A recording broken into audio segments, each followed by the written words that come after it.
I started, having more of a career in, let's say, 2016, 2017, 2018. And then we were kind of on this path where you'd go have a meeting in Los Angeles with people about doing a show or whatever. And they would start, all of these words and verbiage would creep in. They go, we're really interested in marginalized voices, elevating voices that haven't been heard.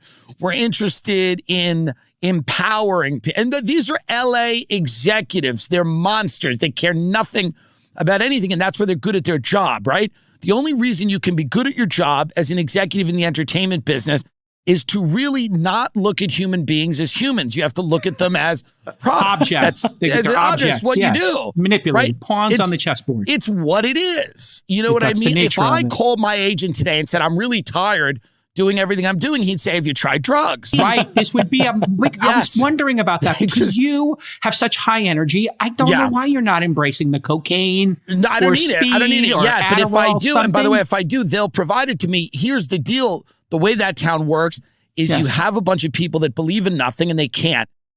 They can't and be effective. They have to go whichever way the wind is blowing. So when you have these people pulling up in Porsches with their houses in Malibu, and they're coming, and they then have a sudden interest in empowering people. These people were throwing women off into the Santa Monica Canyon for years.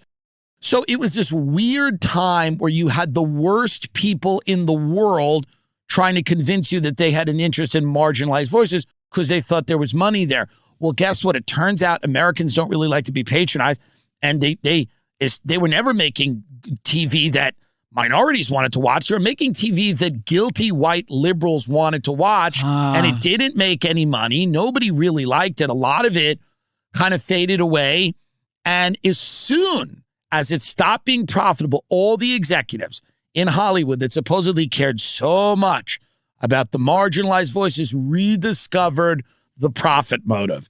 They rediscovered the idea that they had to make entertaining stuff. They rediscovered viewership. They rediscovered numbers. They rediscovered all these business fundamentals that they had ignored because they thought there was going to be a pot of gold at the end of all this elevating and empowering, but there wasn't because it was rejected largely by people. They didn't want to watch it.